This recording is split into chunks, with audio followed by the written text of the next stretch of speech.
오신 것은 사실은 예루살렘 성에 들어가러 오시는 것이 목적이었잖아요. 인생으로 말하자면 태어나서 자라서 그 아내와 연합해서 한 몸을 이루는 이것을 위해서 지금까지 예수님이 달려오신 거예요. 예루살렘 성에 들어갈 때는 영광을 받는다. 신랑이 혼인식에 입장할 때는 영광 받는 날이죠. 네. 백마탄 신랑이고 신부가 또 아주 아름답게 단장하고서 이제 신랑과 신부가 이제 혼인을 하는 게 상징입니다. 인생사의 비유를 생각해 보시면 알겠어요. 그런데 실제로는 이것은 땅에서 율법을 마치고 율법을 응하게 하려는 것이었기 때문에 지금 예루살렘 성에 입성을 하셔서 영광을 받으시면서 들어가시는 것은 완전하고 영원한 영광이 아니죠. 사실은 예루살렘 성에 들어가는 것은 죽으러 들어가는 거예요. 사실은 혼인을 위한 것이지만 죽으러 들어가는 거예요. 실제적으로는 하늘의 예루살렘에 들어가기 위해서는 이 과정을 거쳐야 될 필요가 있었던 것이죠. 이것을 생각하시면 되겠어요. 우리들도 인생에서 육신으로 태어나고 육신으로 장가들고 하지만 마지막 날을 큰 날을 다 받게 되잖아요. 그것은 허탄하게 죽어서 흙으로 돌아가는 인생들과 우리는 달리 하늘에 계신 하나님 자신 안으로 돌아가는 거예요. 그것이 말하자면 영원한 영광의 도성, 신의 도성으로 들어가기 위한 하나의 과정이다. 이렇게 생각하시면 되겠어요. 그리고 예수님은 이제 다시 오실 때는 구름과 같은 증인들을 타고 오신다. 이렇게 표현을 했고, 오늘 말씀에서는 나귀와 그 새끼들을 이제 타고 오시는 것으로, 입성하시는 것으로 상징이 되어졌는데, 구름을 타고 오신다고 이렇게 되어 있고, 계시록 마지막 말씀에서는 하늘의 거룩한 성 새 예루살렘이 내려온다. 이렇게 이제 완성이 됐어요. 그러니까 그 주님을 모시고 거룩한 성 새 예루살렘에 들어가는, 오늘은 이제 제자들이 모시고 들어가는 건데, 그 권세를 받는 무리가 된다는 것이 얼마나 중요한 문제인가를 이제 생각을 해보실 수가 있겠죠. 그 다음에 부정한 나귀 새끼를 이제 타고 오시는 것으로 비유가 됐는데, 아까 우리 이정재님이 출애굽기나 신명기 말씀에 나와 있기를 구약시대에 제사를 드리는, 율법적으로 짐승으로 제사를 할 때는 비둘기나 양이나 염소나 소로 제사를 하도록 됐지 나귀로 제사를 하지 않죠. 그런데 나귀는 반드시 어린 양으로 대속을 해야 되고, 만약에 어린 양으로 대속하지 않으려거든 목을 꺾어야 된다. 이게 율법입니다.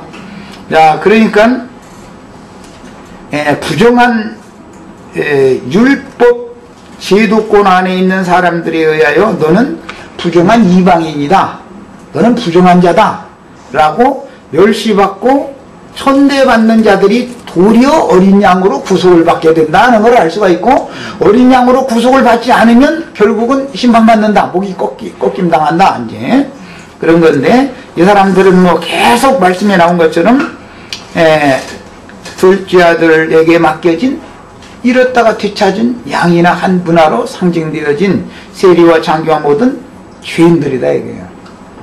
그런 사람들이 유대 종교라고 하는 체계에, 그것이 이제 하나님을 섬기는 예라 생각하기 때문에 그렇게 전도를 받아서 가르침 받은 것이 그거밖에 없으니까 거기서 그냥 신앙생활을 하는데, 영으로 거듭난 분명히 진리의 말씀으로 확실하게 거듭난 사람들은 도저히 이 기독교 체계하고는 자기들이 받은 생명이 다르기 때문에 이질적인 거예요, 이게.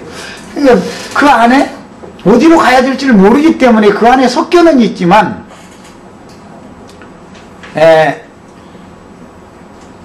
생명의 본질이 다르다 이거예요. 그것은 근원이 다른 곳에서 온 생명을 받았기 때문에, 위로부터 온 생명을 받았기 때문에, 땅의 생명을, 땅의 기운을 받아가지고 세력을 떨치고 있는 자들과는 안 맞는 거예요.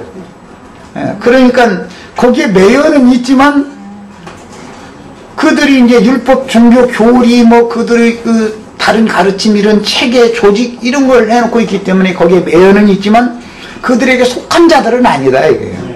이제 하나님의 백성들이에요. 말라기서의 말미에 보면 뭐라고 되어 있냐면은 그날에 매여 있는 자들을 푸는 자들은 분별을 하는 자, 하나님을 섬기지 않는 자들, 참되게 섬기는 자들을 분별하는 자들을 보낸다고 그랬어요. 예수님이 그것을 마지막 추수꾼들이라고 그랬죠. 가라지와 곡식이 섞여 있으니까 나팔 부는 천사들을 보내가지고 가라지는 가라지대로 먼저 단으로 묶고 곡식은 곡식대로 불러내가지고 빼내가지고 또 묶어야 되니까 분별을 먼저 해야 되겠죠.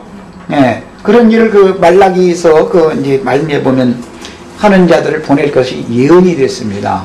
이것이 오늘 이 시대에도 우리들 가운데도 이 말씀이 영적으로 그대로 지금 실현이 되고 있는 것을 꼭 깨달으셔야 되겠어요. 이것은 예수님 때만 그런 게 아니라 매 세대마다 매번 예수님과 제자들을 통해서 실현하시고 완성하신 모든 말씀들은 매번 반복해서 실현이 되었어요.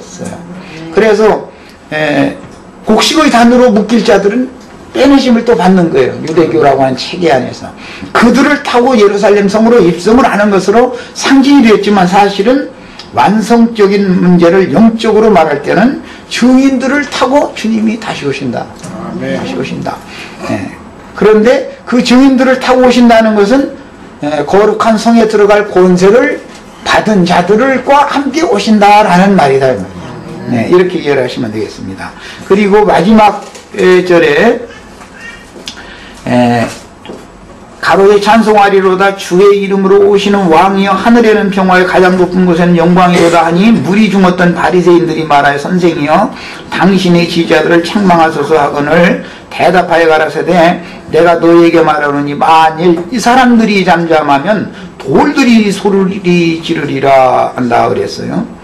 돌들이 어떻게 소리를 지르겠습니까? 이것은 복음의 시작에서부터 요한이 갈릴리 갈릴리 바다에서 침례를 할 때 이미 돌들 이야기를 인용을 했었었죠. 구약 성경에 나오는 그 하박국 이야기 2장 11절에 나오는 말씀인데 그 말씀을 인용을 했어요. 이 돌들로도 등이 아브라함의 자손이 되게 하시리라 그랬어요. 그럼 돌이 아브라함의 자손이 된다라는 말은 굳었던 심령이고 죽은 심령이었지만 하나님의 영을 부어주시면은 그 심령이 살아난다. 믿음의 조상 아브라함과 같은 영적 자녀들이 되게 한다. 그런 뜻이란 말이에요. 그러니까 돌들이 소리 지르리라 라는 말은 굳은 돌, 죽은 심령이었던 자들이 살아나서 구원의 기쁨을 찬양하고 영광을 하나님께 돌린다. 그 말인 것을 알 수가 있죠. 자, 시간이 돼서 여기까지 우선 하고 잠시 쉬었다가 오늘 자료해드린 걸 가지고 다음 시간에 더 말씀을 상세하게 나누겠습니다.